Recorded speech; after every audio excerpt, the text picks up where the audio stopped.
I'm Scott Cipher, and welcome to Back in a Minute.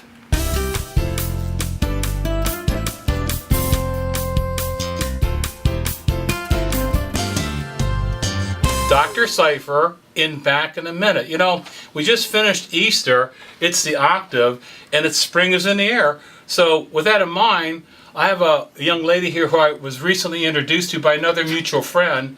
Her name is Karen. Karen is interested she's a yoga instructor, she's a yoga student, but she's going to be a yoga instructor. So this is Karen. Nice to thank you for agreeing to this interview. And so could you tell me just a little bit about why and how you got interested in yoga? Sure. Yeah. Yoga is actually what brought me to back health in the first place, because I was seeking some sort of healing for myself that wasn't a pill, wasn't surgery, for the back discomfort I was having. And it was a yoga instructor that looked at my back when I was in a pose and said, something's not right, go to a back doctor. So there was a disturbance in the force. Yeah, it was a little backwards. And so after then trying to heal on my own, a few years later, here I am now in your office, where I am a remarkably new person back-wise. And in the meantime, I've gone to school to become a yoga instructor, to continue maintaining the back health and alignment that you've helped bring to me. I know this is just sounding like an infomercial now. No, it's very touching. It's very touching. Now, so, do you think you had the back pain because of injuries? Were you involved with sports, or was that from your family had some issues with yes, that? it's definitely hereditary. There's a lot of thanks, Mom and Dad, things in the family, and then probably some activity when I was younger that caused me to go to a chiropractor the first time. This is years and years and years ago. And then because I didn't want to take an avenue of medicine or surgery or anything invasive like that, I looked for something like yoga. And when that wasn't helping, because the injury was a little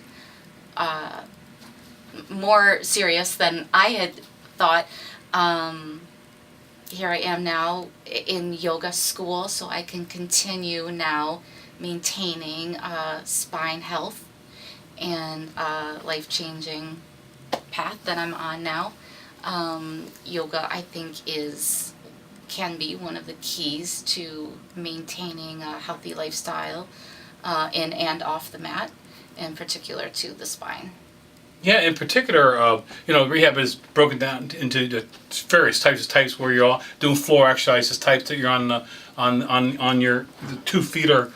I happened to see her on the surfboard doing yoga poses. I was pretty impressed by that. And we were just talking about these articles that came out here in the Wall Street Journal, talking about exercising in the 50s, 60s. That's not the 1950s, by the way. That's 50 years old and 60 years old. And so they didn't even do this in the 50s, I guess. And then here's something about the rise of the boomers. So I think this is a trend, and I think Karen is spot on, and that, you really aren't limited necessarily. You don't even have to have like fancy equipment.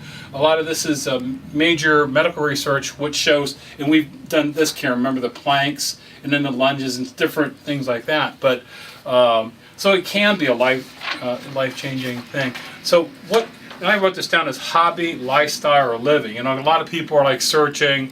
A lot of the millennials, I want to do something that's important, but not just for the money. I want to do something that has meaning, to it. And so I wrote down: is it a hobby for you? Is it a lifestyle for you? Or will it be a living for you? I mean, how do you see yourself in our society and our culture, bring this to the masses, so to speak? It started as a hobby that is now a lifestyle.